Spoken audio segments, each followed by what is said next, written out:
So last week you and I talked about this, and the pound had a massive beating on this. Now we're seeing the about face here. Talk to us about what the government is saying. Is this an actual backtrack?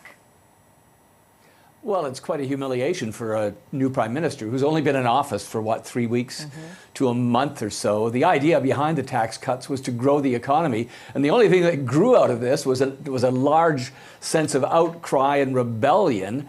I think the prime minister looked at her own numbers and saw how many members of her own party were upset by this, and that perhaps this tax cut proposal could never get through Parliament. So they decided to swallow hard and withdraw their proposal.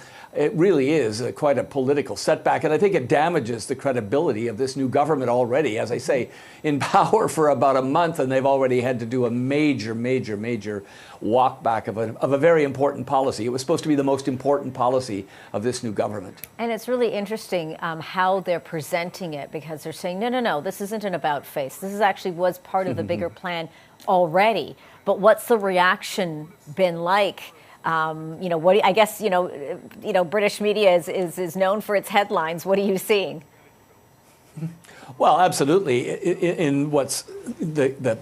I think the great sense is that this government has really badly messed up, and it's being talked about across all of the newspapers. I mean, on the weekend, the Prime Minister was defending her position, defending this tax cut strongly on those Sunday morning television shows here and in the newspapers, and then this morning, within 24 hours, this extraordinary walk back. So really, it's just, it was probably the right thing to do. Her job may in fact be in jeopardy as a result of all of this.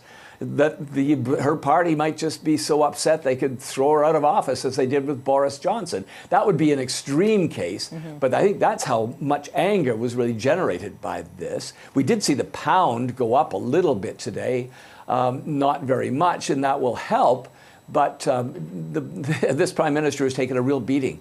Yeah, certainly has. What are you going to be watching for then, I guess, in the next, days and weeks now, in terms of how she is going to try to have to navigate through this and bring back, a sense of confidence, not just within her party, but, among the people?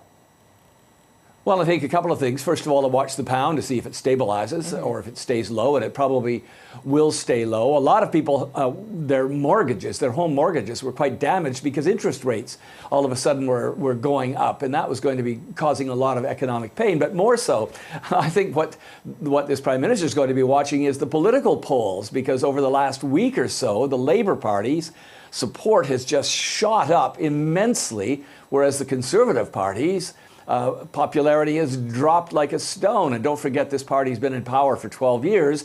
They were looking forward to a renewal, a new election, getting another term in office. Well, if there was an election tomorrow, the Conservatives would lose disastrously. Certainly not starting off things on a strong foot there. CTV's Chief International Correspondent Paul Workman. Really appreciate this, Paul. Thank you.